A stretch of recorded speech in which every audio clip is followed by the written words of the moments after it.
the best educators are the ones who need to learn more. And I don't mean this is because they are ineffective. I mean that the best educators are the ones who have an inner drive to be constantly improving.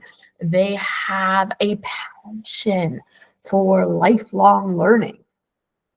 Hello, I'm Nicole Dravillas Fravel, and this is Wildwood Teaching. And lately, I have been thinking about whether teaching is a talent, an art, or a skill. Are some people just born to teach, or is teaching some sort of muscle that can be activated and strengthened? And this is probably a false dichotomy because it's probably a bit of everything, and it's probably different for every educator. But the one thing I do know is that the most effective educators have to believe in power and the joy of learning. We have to actively seek change to know how it feels as a learner to struggle with something, right? To feel uncomfortable at first, and to know that it's okay to feel uncomfortable with something, to not be perfect at first, because we also know what it feels like to accomplish a goal, to get better at something.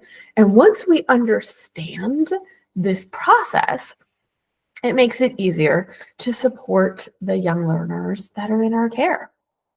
To my first year as a teacher, I taught first grade in a Title I school, and I was one of a number of brand new teachers in the school that year. And so we were all supported by an instructional coach. And she would come into my classroom, I don't know, every other week, maybe only once a month.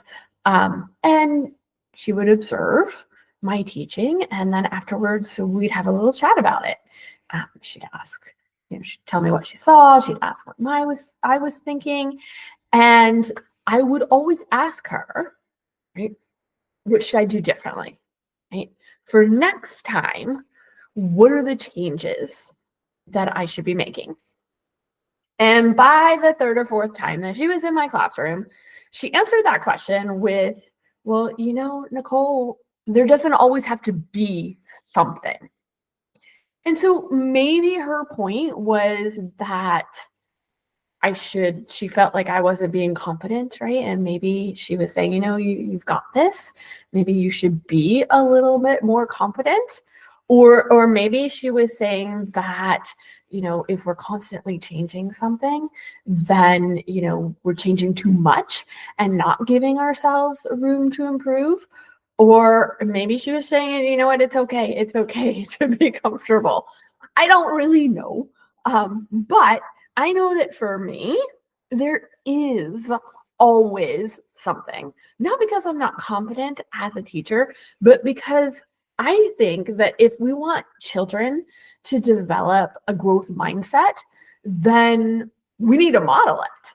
I always have a growth mindset. I want to be learning alongside my children. I want to be learning with them, and I want to be learning from them. I want to learn from other teachers because there is always a different approach. And that doesn't mean a wholesale change. It might mean just like a little tweak or a little phrase that could be said differently or more wait time. Right? I recently found out about more wait time. And also what worked in the past with a particular child or a group of children might not be what's working for the group of children you have now, or might not be what works in the future. And so the more strategies I have in my teacher toolkit, the more I have to choose from when I'm working alongside young children. So being a lifelong learner makes it possible to grow and to innovate.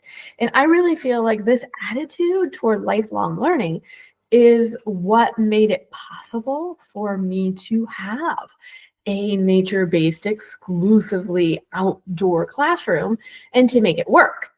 And those of you who know my story know that I never set out to have an outdoor preschool.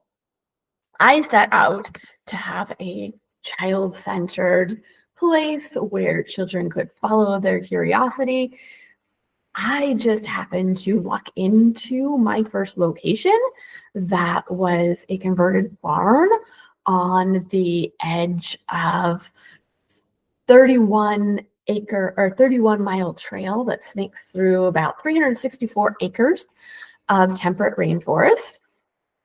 And I knew that I had been given a gift of this location and that I needed to learn how to take advantage of this gift, right?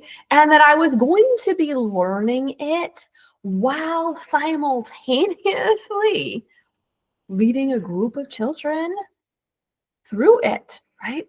Again, learning alongside of them. And I knew that it wasn't going to be perfect.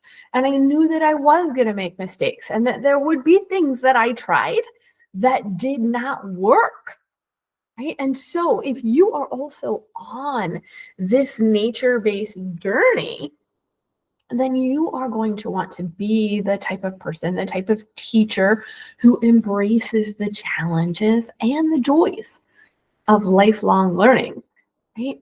You want to be someone who is willing to learn alongside the children, who is willing to try new things, and to know that it's okay if these new things don't always work out, that it is okay to make mistakes because we are going to learn from our mistakes.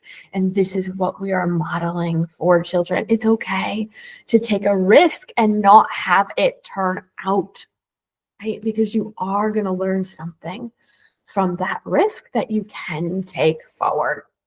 And frankly, if I wasn't learning, teaching would be so boring, right? I always say that the moment I stop learning is the moment I stop being a teacher.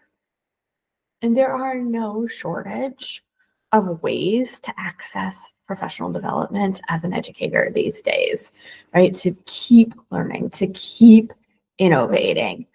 There are workshops, classes, conferences, and these can all be in person or accessed virtually, right?